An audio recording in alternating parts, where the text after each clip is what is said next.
All right, let's get to it. All right, so step 3 of our belt project. We've got our end all nicely skived. We've got 6 to 8 inches of this buckle end of the belt all skived, and it's ready to fold over. So we actually have to do that now. We're going to punch some holes in here and mount our buckle. So we have our buckle. This is what the back of the buckle looks like. And we have 2 sets of Chicago screws. So Chicago screws have an internal thread and an external thread, and they're going to go and pinch this belt together. And we're using a screw instead of a rivet this time because we want to be able to interchange the buckle if we want to. So we're going to set these 2 screws. We're going to set one hole about 3/4 of an inch back from the nice edge that I've rounded over here. And then I'm going to set one about 1.5 inches up from that. So right about here. And honestly, you can just eyeball this if you want. You can measure it.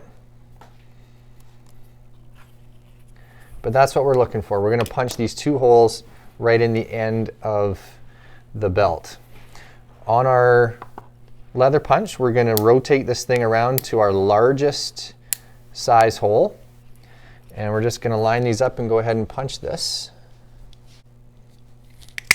Give it a little rotate after you punch it. Find that makes a nice clean hole when you do that.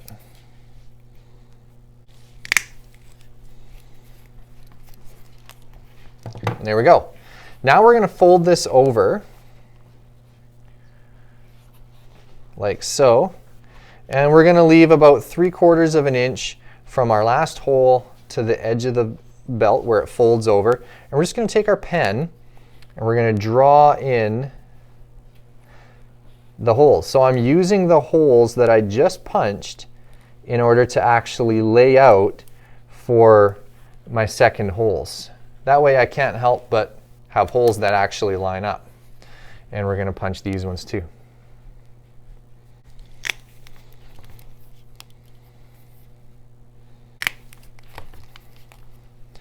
There we go. Let's double check that. They fold over.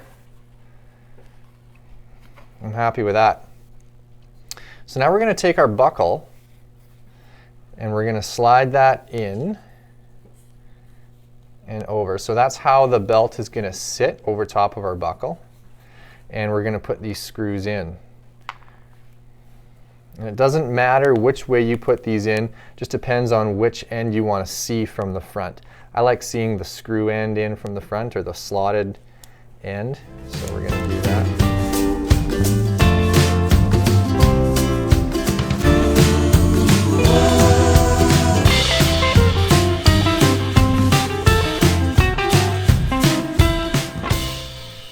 Line those marks up. Okay, there we go. So now we've got our belt punched and secured with our buckle in there, and we can interchange that buckle if we want to. Okay, so once you have the buckle fastened in there, we can actually now wrap this around ourselves. We can put the belt through here, and we're going to pull this tight to where we're going to want to have the belt sit when we're actually wearing this thing. And I feel that's a good spot right about there. And I'm actually going to use this buckle and push and make a little mark right there on my belt. Okay, and I'm going to slide this back out. Now that's going to be the center hole for the notches that I'm going to make. I like to have my belt with not a lot of different holes in it. So I'm going to put a hole right in the center where I'm probably going to be wearing my belt mostly, and then I'm going to use a divider and I'm going to make 2 holes on either side of my center post hole. So here we go. So now I've got my divider, and I'm going to set this divider to, well, you can decide how far you want to have the distance between your holes, but I'm going to set mine to 1 inch. So I'm going to measure with a ruler, and I'm going to set my divider so that it's 1 inch between holes. You don't want to have your holes super close. I probably wouldn't put them any closer than 3/4 of an inch. You do need some strength between the holes. That's just the way the leather works. Okay, so here we go. We're going to set this divider right in the center of our belt and right on our center mark. We're going to put a little notch there. And then I'm going to move this divider. I'm going to walk it and give myself 2 other marks on each side of my center hole. So this divider is going to help us get perfectly equal spacing for all of our adjustment holes. There we go.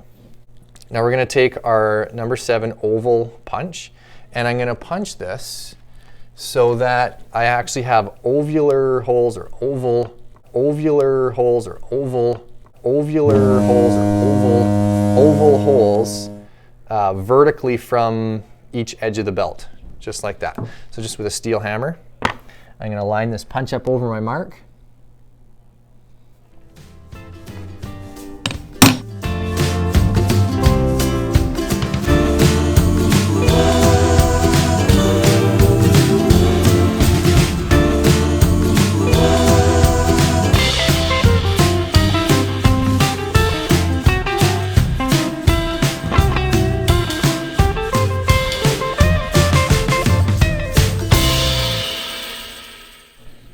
Okay, so there we go. We've got our holes all punched, and it doesn't work so great to punch these holes using this leather punch because the